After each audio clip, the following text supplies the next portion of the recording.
Hi you guys, welcome back to Cat Every Day. I'm Kat, and if you're new here, I hope you stay a while.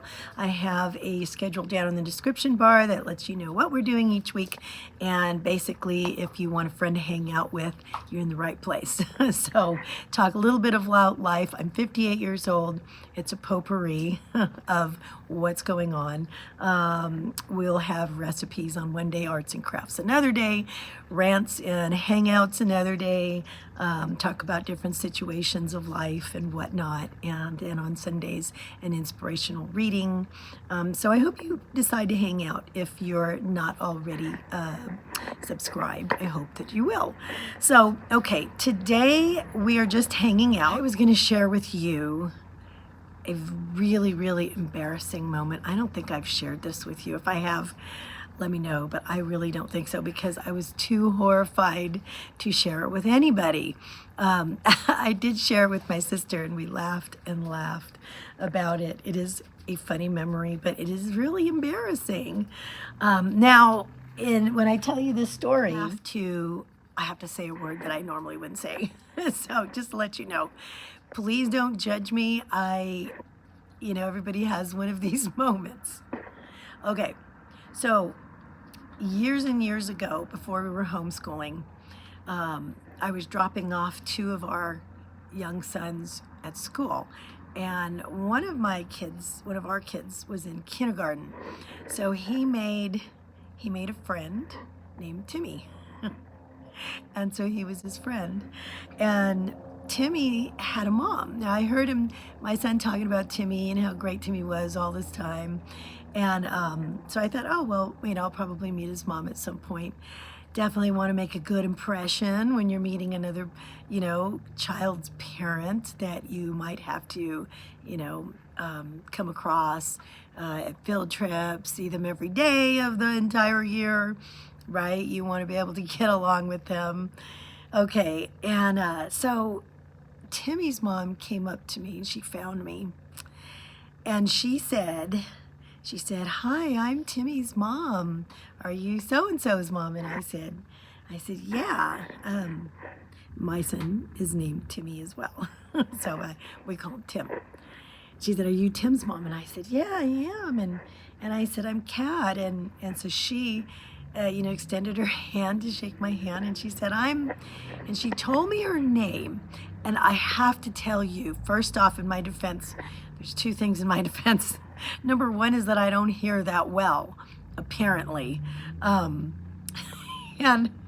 she said her name, Cassie.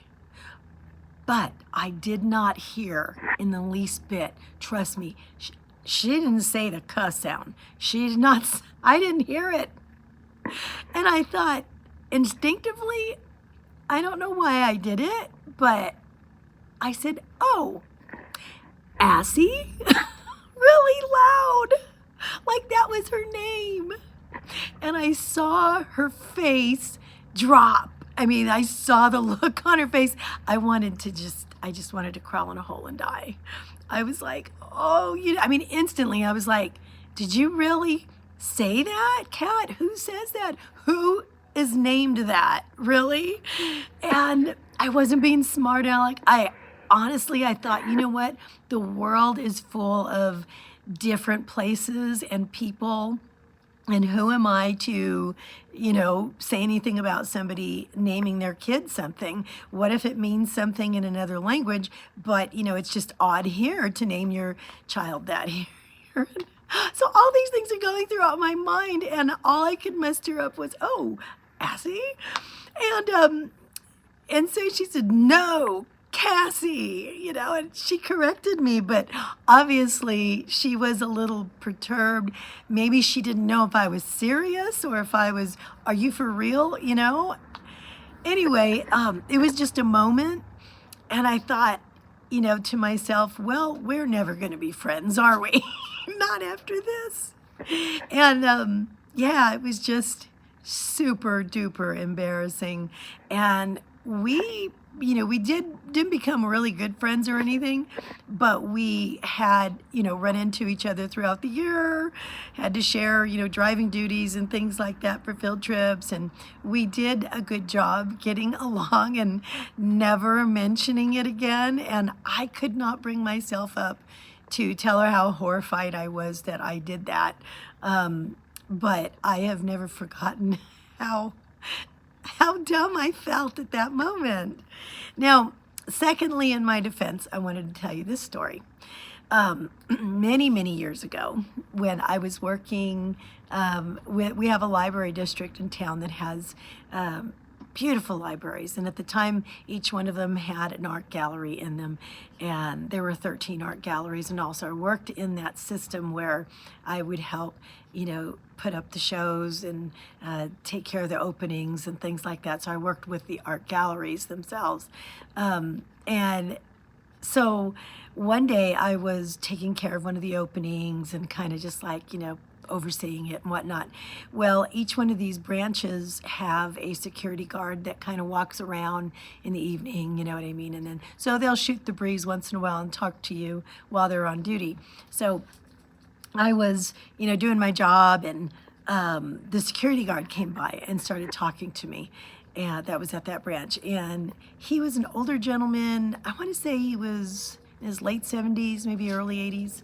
And he was really nice, really, really nice. And he was telling me all these stories about when he was younger. He was a mambo king, and he was from Cuba, and big band leader when he was younger. And he told me he was married to Rosemary Clooney's sister, Betty. And I thought, okay. You meet, where we live, you meet all kinds of people, and you never, ever know who you're going to come across, right? And so I was like, I didn't doubt him. I thought it was very interesting. He was telling me how, his wife died of a brain aneurysm many years ago, and he was remarried, at the time. But he went on, and I think he thought maybe I didn't believe him.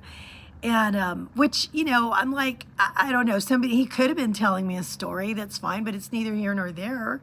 I mean, it's not going to change my life if he wasn't telling me the truth, but I wasn't going to lose anything, by not believing him either, so it was fine. But he said, well, hold on a second. And he goes into the office, and he brings out a newspaper clipping that he had in there.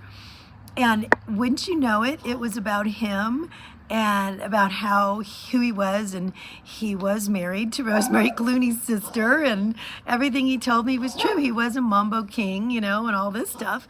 And his name was Pupi. His name was Pupi Campi, I think. Pupi Campi. But anyway, you can look him up. Rosemary Clooney's sister Betty, who was she married to, and that was him. His name was Pupi. Now, Pupi means something different in Cuba than it does here. That's short for something else.